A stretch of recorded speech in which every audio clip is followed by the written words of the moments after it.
Yo, what's up, guys? What's going on? All right, let's hop right into it, guys. Let's see how we close the day. Got to check that daily close.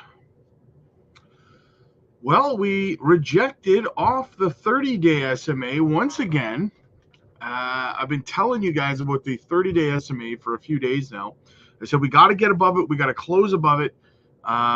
We broke above it earlier today, then wicked right back down below it. We closed just below it here, as you can see, and we've rejected off of it. Maybe we make another run at it in the next 23 and a half hours, and we'll see where this daily candle goes, guys. But as long as Bitcoin continues to pull us upwards, it's looking pretty good.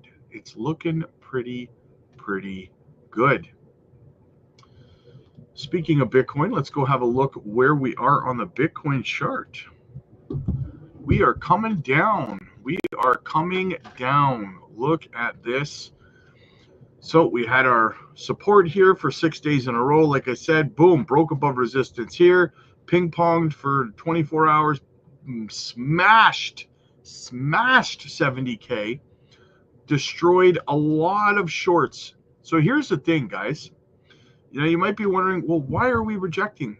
Or why are we coming down here? Now, keep in mind, guys, 23 and a half hours. This candle here could be green tomorrow by the time it closes, right? So, very strong possibility of that. Now, in saying that, and I'm going to show you something here, guys, but this right here, see this line? Hang on, let me find it. I got it here somewhere. I got to show you something. Oh, here we go. Okay. So that line right there, okay, that's 74K. But do you want to know why that line is going to be so difficult to get above? This is why, right here, okay? $800 million worth of shorts will be liquidated if Bitcoin hits $74,000, okay? So that's why the bears are fighting so hard to keep us below 74K, because if the bulls win, and we break 74K and we have a close above, we're going to see $800 million worth of shorts squeezed out, liquidated. That is going to cause a short squeeze, and Bitcoin is going to rocket if that happens. So this is a massive battle that we are seeing right now between the bulls and the bears over the next couple of days. Can the bulls persevere, break through all-time high, liquidate $800 million worth of shorts, and send us to the moon? That is going to be what we're paying attention to today, guys. Okay?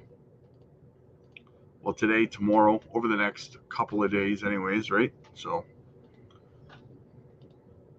yeah. So that's what we're watching. Very big. Very big. Let's go have a look at the bubbles, as we always do about this time. Miria with a 10.7% run on the day, guys. If you were over on the Patreon, you would know I was scooping up Miria yesterday, and we did very well. We did very well. You want to get in on these moves, guys, you gotta be on the Patreon. Link is down below. JASMY up 4%, not too bad. KASPA is having a bit of a correction here. 11-cent KASPA, guys. That is a fantastic DCA opportunity. Onyx Coin, we can't forget about Onyx Coin, guys. We don't sleep on Onyx Coin. 3.7% up. Nicely done. There are some gainers today, guys. Trios, EOS, Taraxa, Wagami Games, Sui's up 12%. Whew. Juicy. Turbo below a penny. Still a fantastic time to scoop it. Casper's trying to recover. Got to be honest, guys, with Casper. I hold a little bit, like a tiny little bag. I hold a small bag, right? And I was bullish on Casper for most of last year. But after the events that have I don't even know all the full details about it, but from what I'm reading, Casper may not recover fully.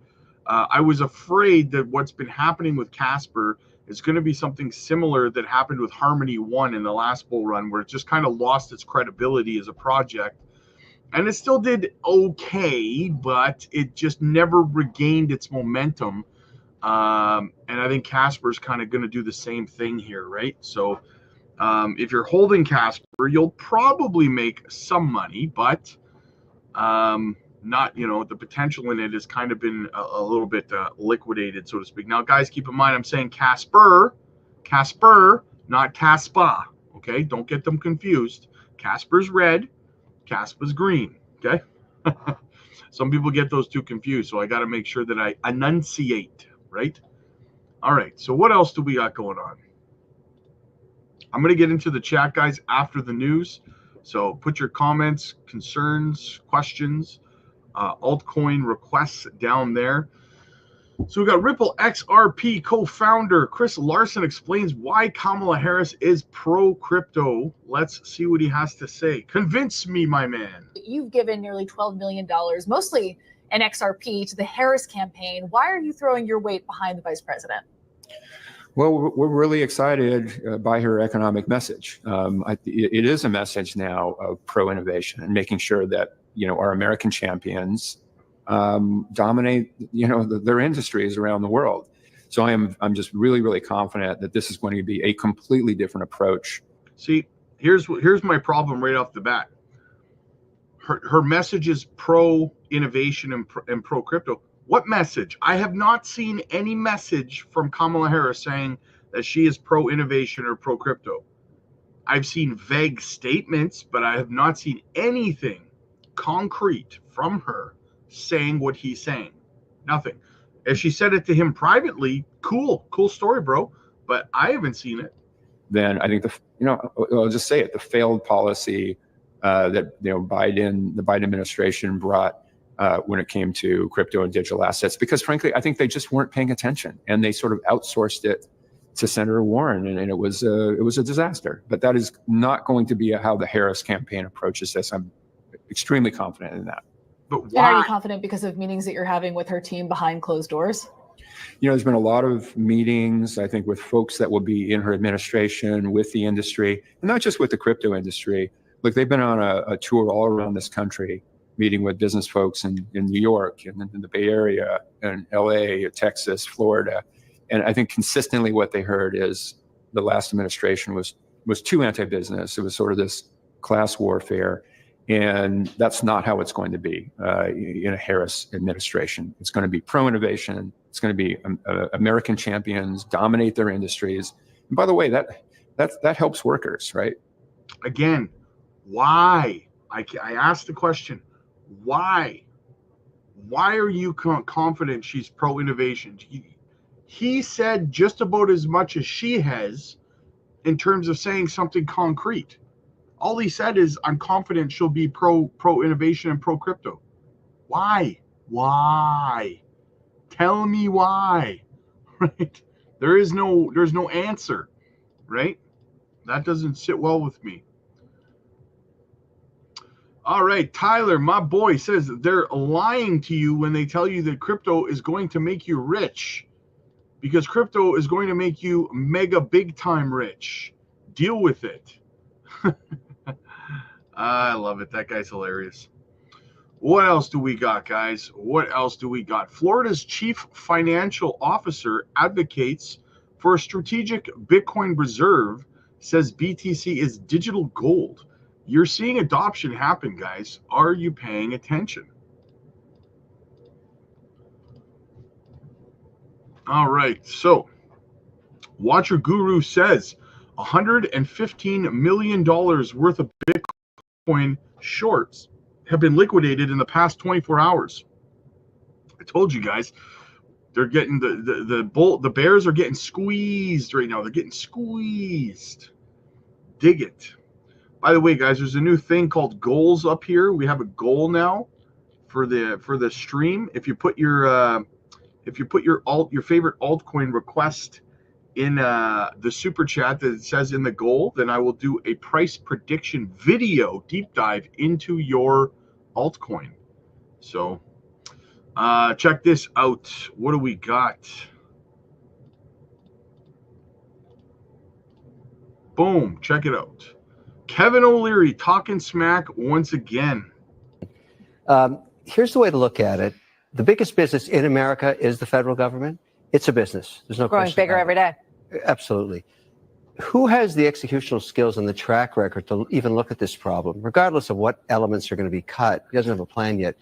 There's no other individual like Elon Musk. And the way to measure it is a very simple measure. And I've worked for some of these people. I always go back to Steve Jobs. Some people are, 50% noise and 50% signal. By signal, meaning how much of the day do you spend on your mandate, your job, or whatever your objectives are. Steve Jobs was 85% signal.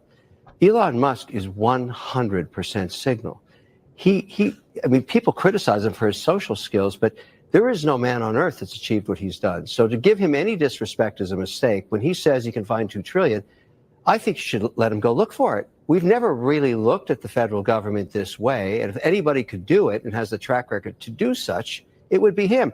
Why? And I disagree with Larry 100%. What are you talking about? We've got to go find $2 trillion. We've got to go find $5 trillion. We've got to figure out how to solve this problem. We need every idea. And I love the concept of taking somebody from the outside in, but you've got to have the president backing this individual. This is a specific mandate to go identify savings. Otherwise, it won't be taken seriously by any agency. The concept is release the hounds, let them in there, and then come back with a shopping list of ideas, and let's debate it. Why not? We need to find some savings. We know the government's fat. It's not even talked about.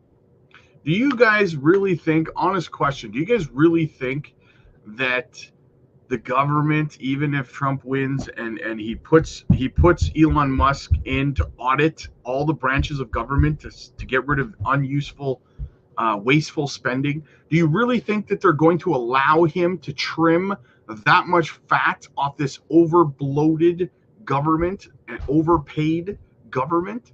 Of course they're not going to let him. Are you kidding me? There would be so. Look what he did when he got to Twitter and named it X. He fired like 75% of the employees. Imagine how many employees, government officials, would be fired because they're not needed. It's just over-bloated government is all that it is, right?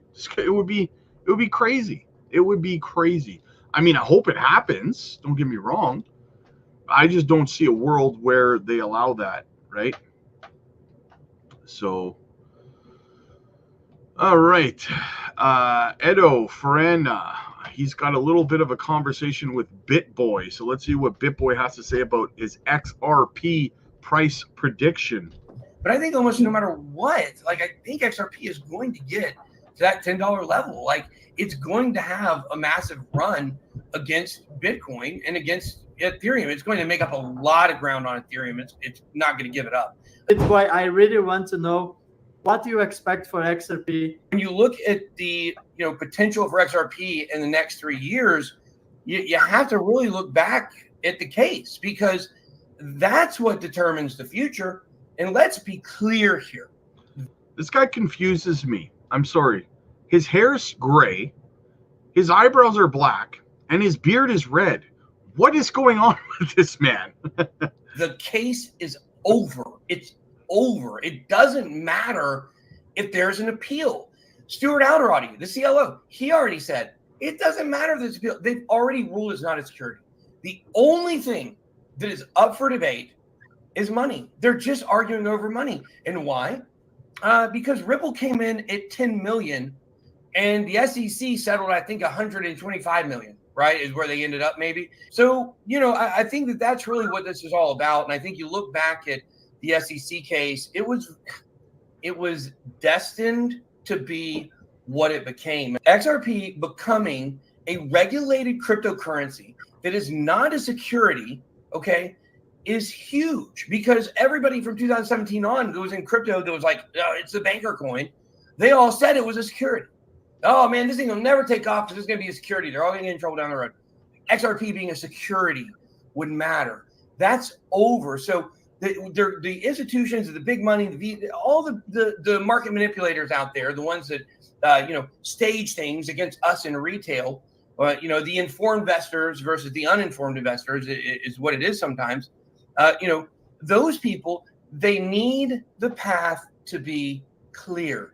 They needed XRP to be regulated so they could plug it in to all their institutional vehicles. SEC attacking XRP. And I just really encourage the XRP army, like, don't get so mad at the SEC, actually. Like, we get mad because you fall for the politics. You fall for the theater.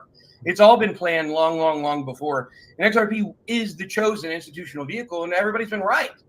It's just we had to watch some theatrics, so there was trust built in the market so the institutions can tell their people, yeah, hey, we're investing in this XRP. By the way, it's regulated, so you don't have to worry about any problems with it.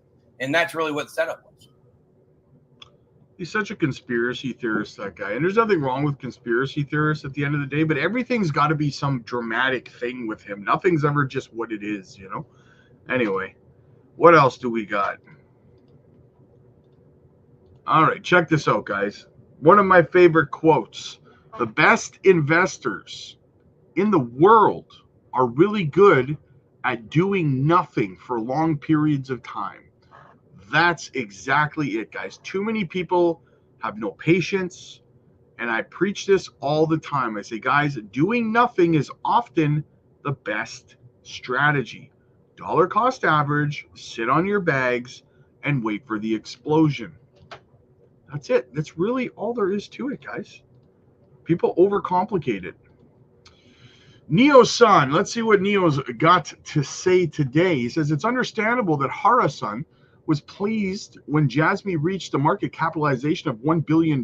This achievement aligned with the goals of the Venture Creation Council of Japan, create a unicorn among Japanese startups dedicated to AI and the Internet of Things and advanced technologies. The Venture Creation Council is a Japanese initiative created to support startups and foster a thriving, innovative ecosystem. This council aligns with the Japanese government's objectives to promote innovation, strengthen collaboration between public and private sectors, and support innovative companies to address the priorities of Japan's integrated innovation strategy in line with the Society 5.0 vision. The JOIC has over 900 Japanese member companies, some of which are connected to JASMY. The council also benefits from the support of Japanese universities and other influential organizations, including, of course, the Japan Innovation Network. It is important to note that the Japanese Innovation Network, led by Ando, plays a central role in this Japanese vision of innovation. Working closely with the Ministry of Economy, Trade, and Industry, Ando also chairs the Innovation 100 Committee established as part of the Venture Creation Council. Gotta love Ando, guys. One of the most influential men in technology today. And for a long time. All right, what else do we got? Check this out. All right, talking Bitcoin price on Newsmax. Cryptocurrencies. Bitcoin is known for its ups and downs. It's a highly speculative and at times risky investment. But when you zoom out, look at the big picture, I guess it has followed somewhat of a predictable upward trend over the years. Yeah, well, that could be changing. Some experts are now predicting a Bitcoin super cycle, which could send value soaring to unprecedented heights. But guess what? That would also ramp up volatility. Okay. Some comparable Bitcoin's current market positions to early stages of tech giants like Apple and Microsoft when, right. That's interesting. Yeah, it is. We know how they turned out. Very well. Made a lot of money. All right. And they were about to enter their super cycle phases of growth. This is all very interesting. And joining us now to discuss, crypto educator Randy Hipper and the co-founder of Terra Hosting, Michael Zuccarelli. All right, Michael, I'm going to start with you here. I don't know, when you say things like Apple and also Microsoft, those are the times where I start to think, oh, this whole Bitcoin thing, actually, maybe it's something to keep my eye on, because otherwise, to me, it's a little too risky. So break it down for us. Well, the big thing with crypto, especially Bitcoin, is not just the Bitcoin itself. It's the technology behind it. You know, you've heard me talk about this many times, and we could be on the technological forefront as the United States if we open up to this. Bitcoin is severely undervalued, not financial advice, but Bitcoin is severely undervalued. And we definitely want it to be more adopted People are, being more open to transacting in Bitcoin. Banks are welcoming it. It's going to be the new thing for the next decade. When we hear words like Apple and Microsoft, I should say, when you hear companies like that, you think stability. Yes. Right, Randy? And is that the message that we're putting out there? It's become an asset like that.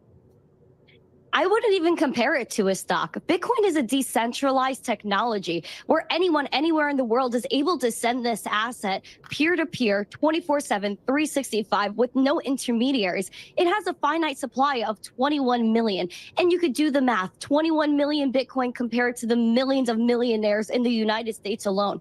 How many of them are going to be able to own one whole Bitcoin?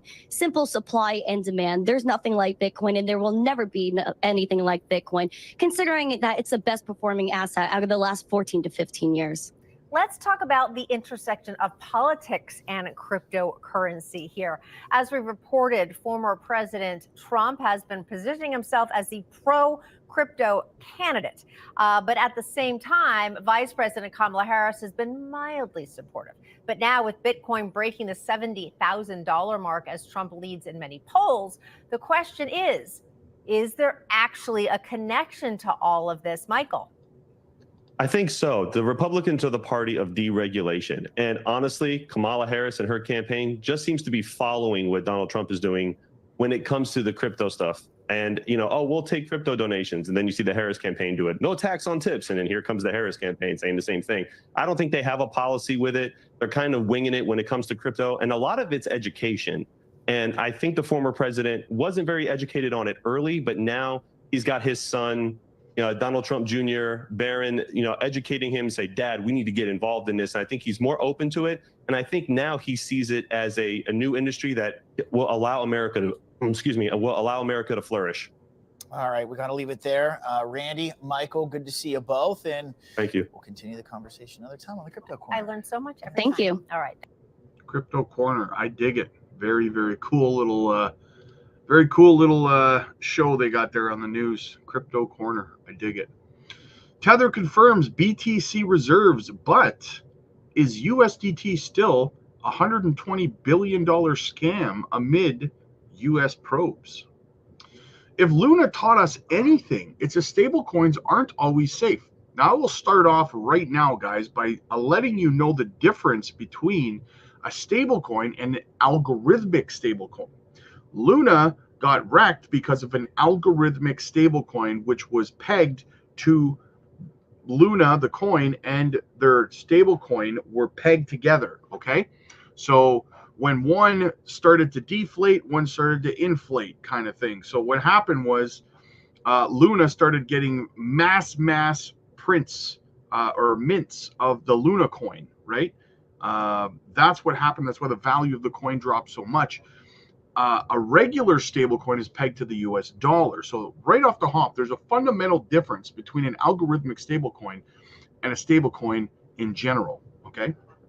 So using Terra Luna's situation in comparison to USDT already is not accurate, in my opinion. But I digress. Let's continue on. But 2 years from the catastrophic collapse of Terra, surely the likes of stablecoin giants Tether won't do a do quan on the industry, or can it? According to Wall Street Journal, the U.S. federal government is investigating Tether for allegedly violating sanctions and anti-money laundering laws. Specifically, prosecutors in Manhattan are probing whether Tether has been used to support illegal activities like drug trafficking, terrorism, or hacking. Furthermore, speaking of which, real quick, guys, Tether has actually helped the FBI freeze assets that were illicitly used for drug trafficking and stuff in the past. So there's that as well. Furthermore, the Treasury Department is also investigating sanctions against Tether due to its popularity among U.S. sanctioned entities like Hamas and Russian arms dealers. Yeah, because they want you to use their stable coin, right? The probe comes on the heels of the company's record-breaking profits, with a staggering $5.2 billion in earnings for the first half of 2024 alone, which tells me, guys, yes, they want people to use a CBDC that they create. That's what they want. That'll be safe, right? Right. Tether's USDT maintained its leading position, with its market cap expanding to $28 billion to nearly $120 billion, representing 71% of the market. As the world's largest traded cryptocurrency, Tether sees about $190 billion traded daily. Another fun fact for you about Tether, guys, is that it is not actually an American company and are not in the US's jurisdiction. Very interesting. These allegations are nothing new either. Cyber Capital founder Justin Bones recently lashed out at Tether, describing it as one of the biggest external threats to crypto as a whole, and a $118 billion scam, bigger than FTX and Bernie Madoff combined. Tether's market cap has since risen to $120 billion. Bones accuses the USDT issuer of printing counterfeit money, falsifying documents, obscuring identities, and lying about reserves. No proof of reserves and an audit have ever been done, he said. And he's not wrong. Tether has always refused to do a full audit. So that is a level of concern. Although Bones' remarks were made over a month ago, they seem timely relevant, as Tether recently revealed its reserve breakdown. Speaking at Lugano's Plan B event in Switzerland, Tether CEO Paolo Ardanio revealed that Tether holds $100 billion in U.S. treasuries and more than 82,000 Bitcoin valued at $5.5 billion. All Tether tokens are pegged at 1-to-1 with a matching fiat currency and are backed 100% by Tether's reserves, Tether's website states. So he blames the Wall Street Journal article for causing FUD around the token on X. He refuted the article's claims, stated, "As we told the Wall Street Journal, there is no indication that Tether is under investigation. Wall Street Journal is regurgitating old noise, full stop. We deal regularly and directly with law enforcement officers to help prevent rogue nation terrorists and criminals from misusing USDT. We would know if we were being investigated, as the article falsely claimed. Based on that, we can confirm that the allegations in the article are unequivocally false."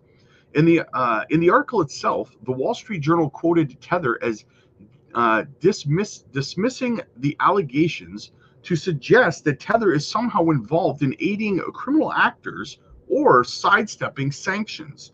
Is outrageous. The Wall Street Journal quoted Tether as saying, "We work actively with U.S. and international law enforcement to combat illicit activity." The Justice Department's scrutiny of Tether nonetheless began years ago, initially focusing on alleged bank fraud by Tether backers. Tether bolstered oversight of how its cryptocurrency is used, claiming the transparency of blockchain makes it difficult for criminal activity to go undetected. Tether even paid $61 million in prior settlements over accusations of misrepresenting the assets backing its currency. Recently, Tether revealed plans to explore leading opportunities in the commodities trading sector. The move is seen as a direct response to the challenges faced by smaller commodity trading firms, who often struggle to secure the necessary credit lines from traditional lenders. Tether's involvement could offer a lifeline, providing a less regulated and potentially more flexible funding option. With billions in reserves, Tether is looking for new ways to deploy its capital. The commodities market, with its vast array of assets and complex trading dynamics, presents a compelling opportunity. So according to the Wall Street Journal, Tether is under investigation, but according to Tether, they in fact are not under investigation. So either way, that's why I don't keep my money in stable coins during the bear market, guys, right? People have been with that. That's another one of the conversations that we tend to have over on the Patreon, guys. We do video group calls where we discuss all of these things. And that's another important topic. People, we discuss what should we be doing with our profits throughout a bear market. Should we be rolling it or keeping it in a stable coin? And my answer is no. You absolutely should never trust any stable coin or any project to hold your money in through a bear market. That's just a bad idea, right? Because listen, we saw in the last bear market how many companies went insolvent and went under, exchanges and stuff like that. Like, you don't want to risk that stuff, guys, right? You do not want to risk that stuff. So, all right, what else do we got here? Bitcoin is poised to hit $80,000 this year. What's going on? We've got a crypto rally today as Bitcoin is just short of its all-time highs. Mackenzie Segala is joining us now with a look at kind of what's driving the trade. Is it really something that can be characterized as a so-called Trump trade? Bitcoin is trading at its highest point since March. It's up more than 5% in the last 24 hours, with Bitcoin's trading volume topping $31 billion and more than $224 million in short positions liquidated over that same window. Now, meanwhile, stocks tied to digital asset prices like Riot Platforms, Coinbase, and MicroStrategy are all rallying this morning, along with the wider crypto market, as Bitcoin breaks past that key 70K resistance level. Now, spot Bitcoin ETFs have also seen a surge of inflows, adding over $3.1 billion in just the last 2 weeks, bringing the total market cap of those funds to nearly $73 billion since they launched in January. I've been speaking with analysts, and they say that with 1 week to go until the general election here in the U.S., investors are increasingly bullish that no matter who wins, it will be a net benefit for the industry. And already, guys, we are seeing options traders increase bets that regardless of who takes the White House, Bitcoin is poised to hit that 80K mark this year. Who is jacked up? I think 80 is kind of conservative in my opinion. I think it's going to go significantly higher than that, but I'll take 80. I'll take 80 for now. Bitcoin balance on exchanges hitting all-time lows, guys. Supply shock incoming. All right, what else do we got here? We got another article to get through. Trump's momentum sparks Gensler speculation. We got to bad talk Gary Gensler, guys, every chance we get. As Donald Trump gains traction in the 2024 presidential race, speculation is swirling regarding the future of SEC Chair Gary Gensler's legal expert, Meta Lawman, has discussed the potential outcome of for Gensler should Trump secure a second term. Typically, heads of agencies resign when the administration takes over, or when a new administration takes over. Gensler may opt for a resignation reminiscent of former SEC Chair Jay Clayton's departure post Biden's inauguration, allowing Trump to appoint a new chair with his vision. If Gensler chooses not to step down voluntarily, Trump could insist on his resignation immediately upon taking office. Should Gensler decide to remain, he might be reassigned to a lesser role within the SEC, though this would require legal justification. I think we have legal justification. As discussions about Gensler's future heat up, there are various predictions about his next steps. Potential opportunities include leading positions in the academic institution. Yeah, we want that guy teaching schools again, teaching students again, right? Joining corporate boards or taking executive roles in private. How much you want to bet that Gensler ends up working at a crypto company as soon as he's done at the SEC? He'll join the Ethereum Foundation or something like that. Trump's growing prospects in the election have been reflected in decentralization prediction markets, where significant financial backing has raised the odds of a 66.7% against Kamala Harris, 33.4%. This marks a shift in perception, although traditional polling still shows Harris with an edge. The implications of Trump's campaign extend beyond electoral politics, potentially reshaping Gensler's role and the regulatory landscape in the U.S. economy.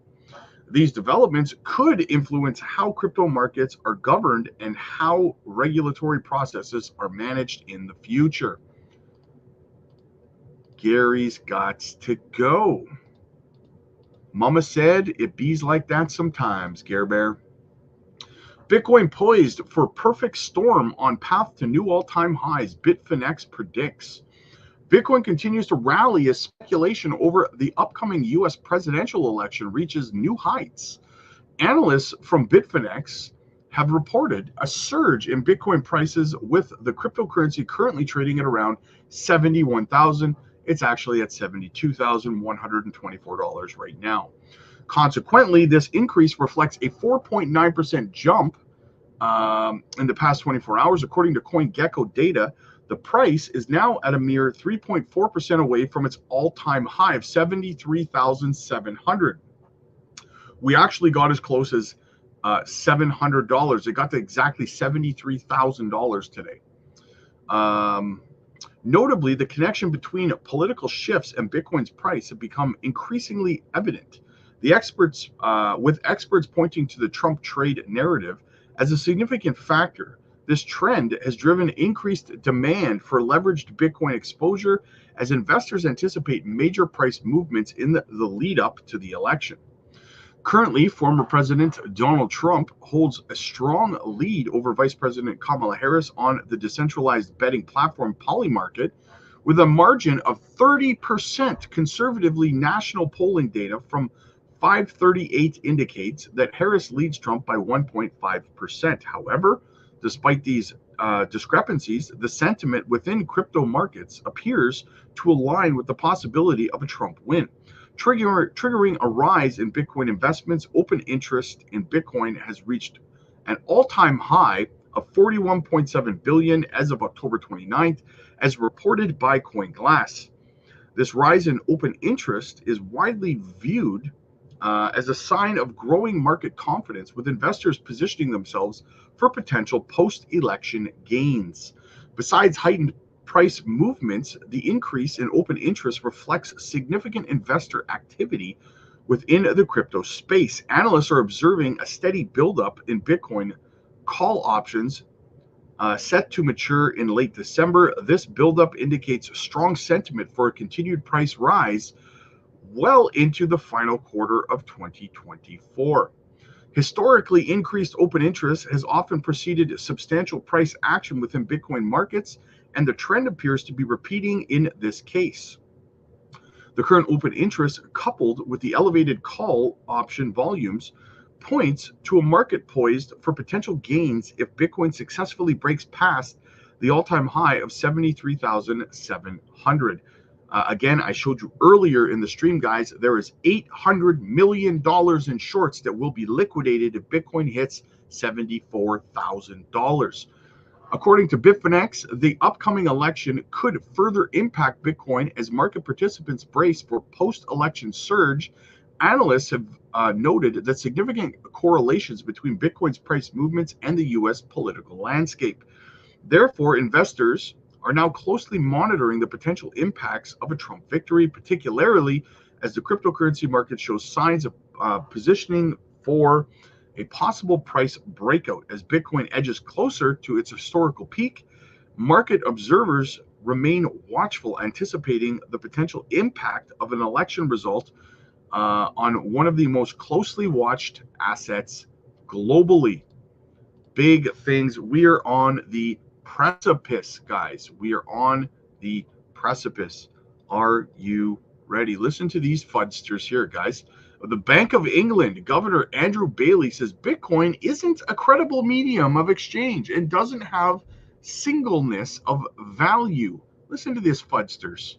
Bankers, man, bankers. Andrew. Well, thank you. I really want to thank the G30 for setting this panel up, because I think it helps to underline what an important subject this is currently in the world of central banking. I'm going to start with two propositions in the world of payments, which I think attract very broad support, that are important to say, and we've already covered them actually in the previous panel as well as this one.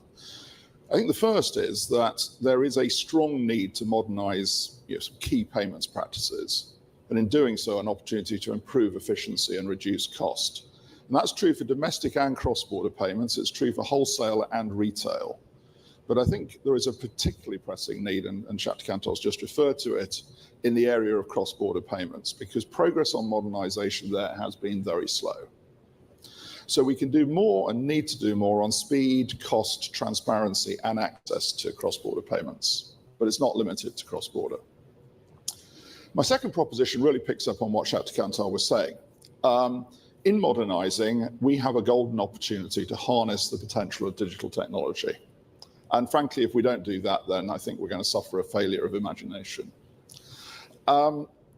There is, I think, real potential here for payments in digital technology. If you take areas like solving late payment for firms by, enabling automatic release of funds when goods are delivered, if you take using encryption technology more widely to prevent fraud, these are areas where there is real potential for good. So I think the case for harnessing digital technology is made. So what I'm going to go on after those two sort of opening propositions is to set out some of the implications of doing so, my sense, from an economic and financial perspective. Because, to be honest, I think this area has been somewhat under-examined relative to the technology. And the question, and I am going to strike a slightly different tone to Dr. Kantar here, is do we need to fundamentally change the money and banking system to enable this to actually happen? Yeah. That to me is a key question that we must answer, and this is a good group to contribute to that answer. The poor rich bankers don't like Bitcoin. I wonder why. Taxis didn't like Uber either. I wonder why. Let's get into the chat, guys. Before I got to get out of here, I will be doing another live stream later tonight. I got to go for a quick workout. Let's go check out Bitcoin. Let's see what Bitcoin's doing. Just kind of hanging out. All right, guys, make sure you like this the video, the stream, and subscribe to the channel. Jetpack's in the house. What's up, buddy? GT, what's up, man? Brian, hey, Rob. Hope you're keeping well. I'm keeping good, brother. I hope you're keeping good too, bro. Tony, T-Dog's in the house. Good to see you, brother. Strange Sky, what's up? Funky, howdy. We are almost ready for Christmas magic to come alive. Yes, Santa Rally. Let's go. Going to bed and watch it back later. All right, you have yourself a fantastic sleep, Strange Sky. WM Chap, what's up, man? Good to see you, brother. Fax, my man, Fax, what's up? Love the new picture, brother. KASPA to the moon. Last time BTC was at 73K, Ethereum was at 4K, lagging big time. Yes, I agree, brother. It seems like it's Bitcoin's show right now, right? Big project left Casper, sold it and moved to another project. Yeah, that's it's unfortunate, but you know what? They can't all be winners, right? Coinbase says that Kamala Harris has no stance on. Yes, I agree. No stance is negative stance. I agree. He looks like a A1 talking. AI, yes. Square Reynolds, what's up, buddy? Imagine not paying attention to a multi-trillion-dollar asset. Yes, no kidding, man. No kidding. I don't blame you. Rodney, what's up, buddy? Hope XCM will get a penny by December. That would be epic, man. Lord of the Realm, what's up, man? All talk, no substance. Yes, I agree. Kamala Harris belongs to the same political party as Elizabeth Warren. Yep, 100%.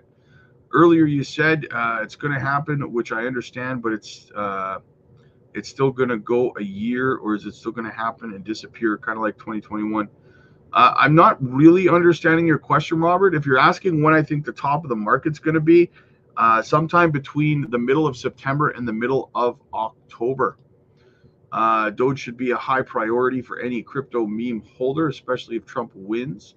Yeah, Doge will definitely get to $1 this time around, in my opinion. What do we got? Chris, KRS, what's up, man? High heels up. Heels high on Harris, low. Low IQ, radically left. Yes, 100%, brother. 100%. I don't think Elon is good for anything. He can't even get a rocket to the moon with 3B and taxpayer dollars.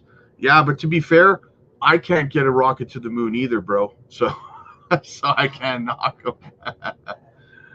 Oh, man. He's only kissing up to Trump for more subsidies. Yeah, possibly. Bitcoin is a chameleon. No kidding. Hey, Bitcoin forgot some leftover clown makeup. I can barely listen to him the same as Heckler. Yeah, exactly. No substance is exactly right. XCN updates. We do XCN live streams on Sunday nights, my friend. So make sure you're here, man. We do them. Me and I have Wes on the channel every single Sunday evening, and we do a live stream covering all things XCN. Avoid scalping and swing in JASMY for best option. William, there you are, buddy. I was wondering where you were at, man. Nothing but the North Talk in the house. Anyone was Steve today? Death Bank, what's up, buddy? Oh boy, here comes the super cycle talk. Yo, Rob, the OG. I am Jasmine. I am Jasmy. We're all Jasmy. Good evening, Beebs, my man. Fact says stablecoin regulations is coming. That's one of the first things in crypto that will be regulated. I could not agree more, brother. Absolutely. And it needs to be. It needs to be, right? We need to know that these stablecoins are backed one-to-one. We need that confidence.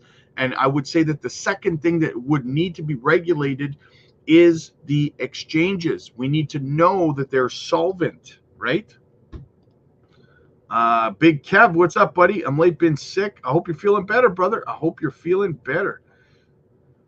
Gary will go back to MIT and teach another class of crypto. WF Capital in the house. What's up, buddy?